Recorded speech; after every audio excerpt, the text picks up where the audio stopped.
Ma petite sœur a arraché mon mari. Je n'aurais jamais cru que ces mots sortiraient un jour de ma bouche. Nous avons grandi ensemble, Mariam et moi. Deux sœurs, deux âmes soudées par la misère, par les nuits sans pain et les journées sans espoir. Maman nous répétait, l'une est la couverture de l'autre. J'y ai cru. Toute ma vie, j'y ai cru. Quand j'ai rencontré Idriss, j'étais au marché de Zangala. Il vendait des tissus venus du Mali.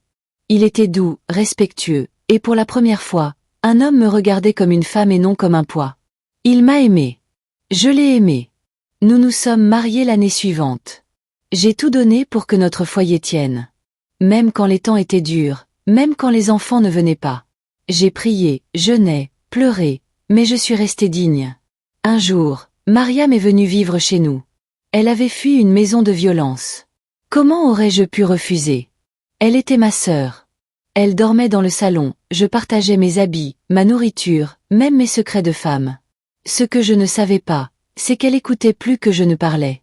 Et elle regardait mon mari plus qu'elle ne priait. Petit à petit, je voyais Idriss changer.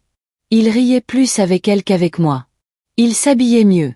Il rentrait tard, prétextant des affaires. Et Mariam, elle brillait. Elle mettait mes plus beaux pagnes, elle cuisinait ses plats préférés, elle riait aux éclats, comme pour me remplacer doucement. Le jour où j'ai compris, c'était un vendredi. Je suis rentrée plus tôt que prévu. La maison était silencieuse. Trop silencieuse. Et là, dans ma chambre, sur notre lit, j'ai vu l'impensable. Mon mari. Ma sœur. Ma vie brisée. Ils n'ont même pas nié. Mariam m'a regardé dans les yeux et m'a dit. C'est lui qui m'aime, pas toi. Comme si tout ce que nous avions vécu ne valait rien. Comme si j'étais une passante dans ma propre histoire. Idriss est parti avec elle. Ils vivent aujourd'hui dans un autre quartier, loin de la honte qu'ils m'ont laissée.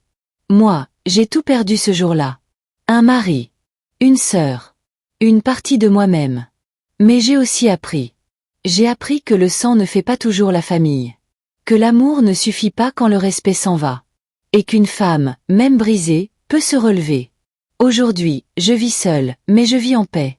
Je ne laisse plus mon cœur aux mains de ceux qui ne savent pas aimer. Et je répète aux jeunes femmes du village. Ce n'est pas parce qu'elle est ta sœur qu'elle est ton alliée.